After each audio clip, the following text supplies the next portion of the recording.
नमस्कार दोस्तों, मैं देवेंद्र कुमार हल्दकार शासकीय महाविद्यालय समनापुर में ईको क्लब प्रभारी के रूप में कार्यरत हूं। और आज हमारे महाविद्यालय में विश्व भर में जो अंतर्राष्ट्रीय जैव विविधता दिवस मनाया जाता है। आज 16 तारीख है, 16 मई। लेकिन जो यह दिवस है अंतर्राष्ट्रीय जैव विविधता दिवस, यह 22 मई को मनाया जाता है।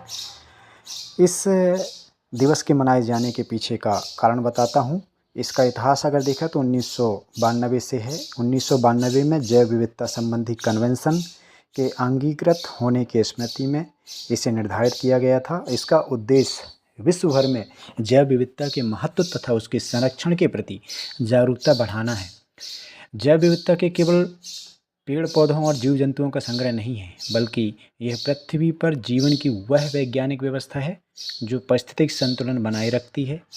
वन हमें ऑक्सीजन देते हैं, जीव जंतु खाद्य श्रृंखला को संतुलित तो रखते ही हैं और साथ ही सूक्ष्म जीव मिट्टी की उर्वरता को बनाए रखते हैं। यदि इस श्रृंखला की एक कड़ी भी कमज़ोर होती है तो उसका प्रभाव पूरे पर्यावरण और मानव जीवन पर पड़ता है। प्रसिद्ध जीव विज्ञानी एडवर्ड ओ विल्सन ने भी कहा था कि जैव विविधता मानवता की सबसे मूल्यवान धरोहर है। आज बढ़ता प्रदूषण, वनों की कटाई और जलवायु परिवर्तन जैव विविधता के सामने गंभीर चुनौतियां प्रस्तुत कर रहे हैं। आज हमारे महाविद्यालय में इस अवसर पर सहायक प्राध्यापक श्री किशोर श्रीवास्तव सर ने भी अपने प्रेरणादायी उद्बोधन में कहा कि पेड़ लगाओ पर्यावरण बचाओ केवल एक नारा नहीं बल्कि वर्तमान समय की आवश्यकता है। उन्होंने कहा कि एक पौधा केवल वृक्ष नहीं बनता बल्कि आने वाले वर्षों की स्वच्छ हवा, जल संरक्षण और जीवन सुरक्षा का आधार बनता है।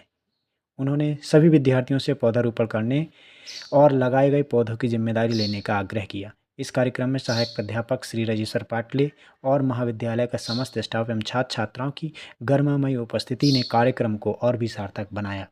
अंत में समस्त जनमानस से मेरा आग्रह है, मेरा निवेदन है और कह सकता हूँ कि एक दृढ़ अपील है कि यदि हम सच में अपने बच्चों को सुरक्षित भविष्य देना चाहते हैं तो हमें प्रकृति को बचाना होगा। केवल एक दिन पौधा लगाकर फ़ोटो खिंचवाना पर्याप्त नहीं है। हमें वृक्षों की जीवित अगर बनाए रखना है, वृक्षों को जीवित रखना है तो जल का संरक्षण करना होगा, प्लास्टिक का उपयोग कम करना होगा और प्रकृति के प्रति अपनी जिम्मेदारी को व्यवहार में लाना होगा। याद रखिए, जब हम प्रकृति को बचाते हैं तब वास्तव में हम स्वयं को बचाते हैं।